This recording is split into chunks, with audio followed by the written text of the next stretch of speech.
acaba de ser confirmado. O que aconteceu com um jovem do Rio de Janeiro está chocando o Brasil inteiro. Após ser baleado durante uma operação policial, ele foi declarado morto. 15 minutos sem batimentos. Corpo gelado. Monitor em linha reta. Mas quando todos pensavam que era o fim, ele voltou. E voltou com um aviso que gelou o sangue de todos ao seu redor. A ira de Deus começou. Isso mesmo, não vai começar. Ela já começou. Ele afirma que viu o céu se rasgar como um pano. Viu o Rio de Janeiro de cima. Viu demônios andando pelas ruas. E viu a mão de Deus descer com uma espada de justiça para cortar, dividir, expor e destruir tudo o que é corrupto. O que esse jovem viu enquanto estava clinicamente morto vai abalar sua fé, suas certezas e seu entendimento sobre o que está prestes a acontecer no Brasil. Por que Deus escolheu ele? O que exatamente foi revelado? E o que tudo isso tem a ver com o futuro do nosso país? Se você quer saber o desfecho disso tudo, se inscreva no canal agora. Deixe o seu like e comente aí embaixo. Deus tenha misericórdia de nós.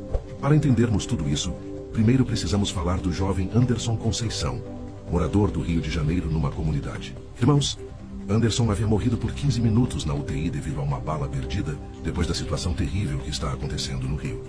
Ele disse que quando acordou, depois que os médicos estavam tentando ressuscitá-lo com choques, ele teve essa grande visão da parte de Deus. Nunca imaginou isso, pois ele não é de igreja. Sua família é, mas ele não. 23 anos. Trabalhador honesto, tentando sobreviver no meio do caos que consome aquela cidade todos os dias. E de repente, numa tarde comum, uma operação policial. Tiros para todo lado. Tiroteio pesado. E uma bala encontra o peito dele. Acaso coincidência? Ou será que Deus precisava que justamente ele, alguém de fora da igreja, alguém que nunca buscou essas coisas, visse o que estava para acontecer? Na UTI, o coração dele parou. Completamente, 15 minutos. Os médicos tentaram de tudo. Massagem cardíaca, adrenalina injetada direto no peito, choques elétricos. Há um choque, nada.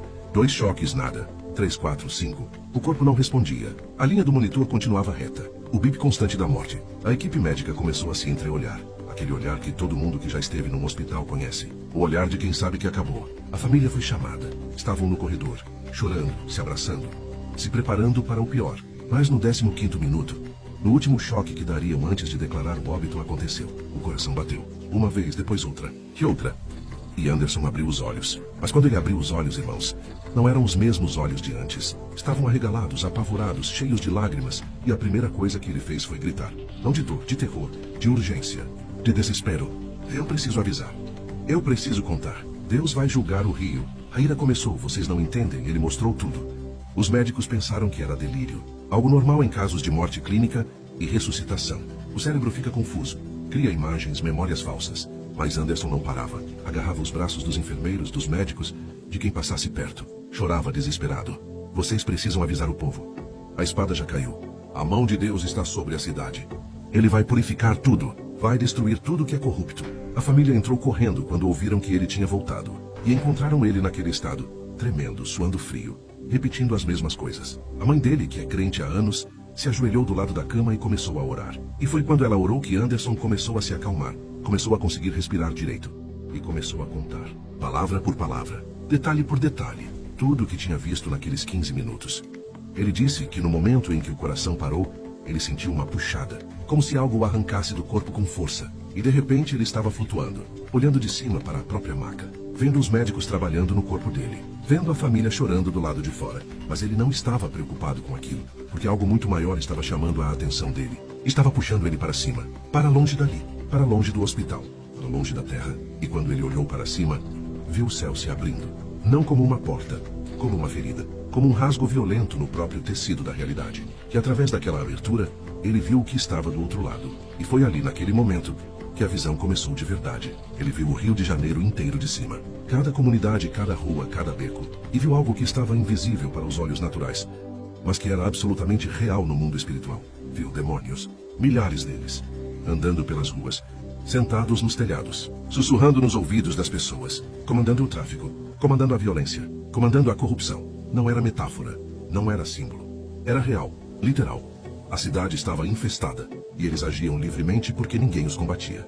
Ninguém orava, ninguém jejuava, ninguém se posicionava espiritualmente contra aquilo. Mas então ele viu a espada, aquela espada gigantesca que mencionei no início. Ela veio dos céus, desceu com velocidade assustadora, e quando cravou no chão bem no centro daquela comunidade, foi como se uma bomba espiritual tivesse explodido.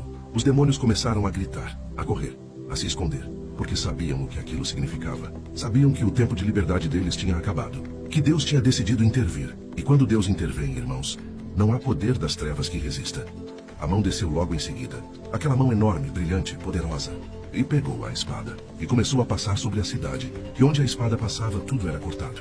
Mas não era só matéria sendo cortada. Eram estruturas espirituais, eram pactos sendo quebrados, eram maldições sendo canceladas, eram fortalezas sendo derrubadas. E o vento que vinha junto era o vento do julgamento, o vento da purificação, o vento que separava o joio do trigo, os justos dos ímpios, os que serviam a Deus dos que serviam ao diabo.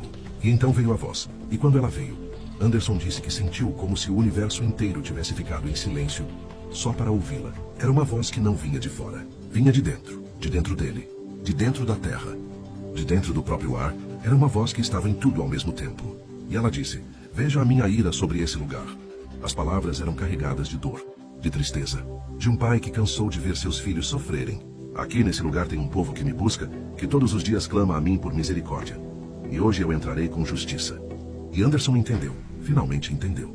Não era ira cega, não era destruição sem propósito. Era resposta. Era Deus respondendo ao clamor dos justos, dos que há anos, décadas, gerações, têm sido pisoteados, roubados, mortos, esquecidos. Deus estava dizendo: chega. Chega de vocês sofrerem enquanto os ímpios prosperam. Chega de vocês chorarem enquanto os corruptos riem. Chega de vocês clamarem e parecer que eu não ouço. Eu ouço. Sempre ouvi. E hoje eu entro com justiça. E justiça, irmãos, não é bonita. Justiça é terrível. Justiça queima. Justiça destrói tudo que não pode permanecer. E então ele viu os políticos. Viu rostos conhecidos. Pessoas que aparecem na TV todos os dias. Que dão entrevistas. Que fazem discursos bonitos. Que prometem mudança. Viu esses rostos sendo expostos. Literalmente. Era como se máscaras estivessem sendo arrancadas à força das caras deles. E debaixo das máscaras não havia humanidade. Havia podridão. Havia demônios controlando. Havia pactos de sangue. Pactos com o diabo. Acordos feitos em salas fechadas. Dinheiro sujo mudando de mãos. Contratos assinados em cima de cadáveres. E Deus estava revelando tudo. Jogando luz em cada canto escuro. Expondo cada mentira. Cada traição. Cada roubo. Cada assassinato encomendado. E muitos daqueles homens caíam mortos ali mesmo. Não por doença. Não por acidente. Mas pela própria culpa deles, os consumindo de dentro para fora. Como se o peso de tudo que fizeram finalmente desabasse sobre eles, de uma só vez. E não havia como escapar. Não havia como se esconder. Porque Deus vê tudo. Sempre viu. E chegou o dia de cobrar. A cidade do Rio de Janeiro, ele viu claramente, estava infestada. Não só de crime. Não só de violência de rua. Mas de algo muito pior. Corrupção sistêmica e espiritual enraizada em cada instituição. Na polícia, onde alguns protegem o tráfico em troca de propina. No governo, onde os recursos que deveriam ir para hospitais e escolas vão para contas no exterior.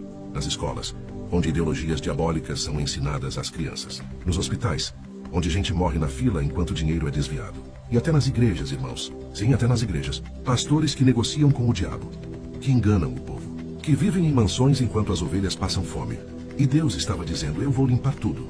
Eu vou purificar tudo. E ninguém vai escapar. E então ele viu o caos total. Olhando de cima, viu a cidade inteira em convulsão. Não era só aquela comunidade inicial. Era tudo. Zona Sul, Zona Norte, Zona Oeste, Centro, Baixada. Tudo sendo sacudido ao mesmo tempo. E não era só físico. Era espiritual. Era como se um terremoto invisível estivesse acontecendo nas camadas mais profundas da realidade, balançando tudo que foi construído sobre fundações falsas. E muita coisa estava caindo. Muita coisa estava sendo destruída. Estruturas políticas, esquemas criminosos, impérios de corrupção que pareciam intocáveis. Tudo desmoronando como castelo de cartas. Mas no meio do caos, no meio da destruição, ele viu algo surpreendente. Viu pequenas luzes começando a brilhar. Pequenas estruturas novas começando a se formar. Frágeis ainda, mas puras. Limpas. Construídas sobre justiça, sobre verdade, sobre temor a Deus. E ele percebeu. Deus não estava só destruindo. Ele estava reconstruindo. Estava preparando o terreno para algo novo. Algo que esse país nunca viu antes. Um Brasil diferente. Um Brasil justo. Um Brasil onde os justos prosperam e os ímpios são punidos. E a voz voltou mais forte, mais urgente, mais implacável. Eu vou purificar essa cidade e tirar toda a aberração, toda a corrupção desse lugar. Vou destruir todo o mal, toda a maldade daqueles que se levantaram contra a minha vontade. E então veio a ordem direta. Volte agora e avisa ao povo que eu estou descendo com a minha ira sobre esse lugar, e vão saber que eu sou quem manda nesse mundo. E ele sentiu o peso brutal daquelas palavras. Não era sugestão, não era pedido, era comando divino. Ele tinha que voltar para a terra, tinha que voltar para o corpo, tinha que contar tudo o que viu, tinha que avisar o povo, mas como? Como convencer as pessoas de algo tão absurdo, tão sobrenatural, tão fora da realidade, que elas vivem todo dia? Como fazer alguém acreditar que o que ele viu não foi sonho, não foi alucinação, mas revelação direta de Deus? Irei mudar governos, presidentes. A voz continuou, cada palavra ecoando como trovão. Irei fazer um rebuliço nesse país. A corrupção está destruindo meu povo. Não suporto ver isso mais. E ele viu mudanças políticas acontecendo em velocidade impossível. Viu líderes caindo como dominós. Viu escândalos sendo expostos um atrás do outro. Viu o mapa político do Brasil sendo redesenhado de uma forma que nenhum analista, nenhum especialista, nenhum cientista político poderia prever ou explicar. Porque não era obra humana, era obra divina. E quando Deus decide intervir na política de uma nação, nenhum partido, nenhum esquema, nenhum poder humano, nenhum dinheiro, nenhuma influência pode resistir. O Brasil que você conhece hoje, não mais conhecerá em breve. Essa foi a última frase que ele ouviu antes de sentir uma força terrível, irresistível, puxando ele de volta. Puxando ele para baixo, para longe daquela visão, para longe daquele céu aberto, para longe daquela realidade espiritual que estava sendo revelada. E ele não queria voltar. Queria ver mais. Queria entender mais. Queria saber o final da história. Queria saber quando tudo isso ia acontecer. Queria saber se havia jeito de parar. Mas não havia escolha. Porque lá embaixo na terra, num leito de UTI, seu corpo estava sendo sacudido. Choques elétricos atravessando o peito. Médicos gritando comandos. Família chorando no corredor. E seu espírito foi violentamente jogado de volta para dentro daquele corpo morto, frio, sem vida. E quando ele acordou, quando o coração voltou a bater, quando os pulmões voltaram a funcionar, a primeira coisa que fez foi gritar aquele aviso, aquele comando que Deus tinha dado. A ira começou. Avisem o povo. Deus vai purificar o rio. Ele vai mudar tudo. E as pessoas ao redor acharam que era loucura. Acharam que era trauma. Acharam que era o cérebro dele processando a morte de forma estranha. Mas Anderson sabia. Sabia que o que viu era real. Mais real que qualquer coisa que já viveu na Terra. E sabia que tinha uma missão agora. Tinha que contar. Tinha que avisar. Mesmo que ninguém acreditasse. Irmãos, devemos orar pelo Rio de Janeiro devido a essa situação terrível que está acontecendo por lá.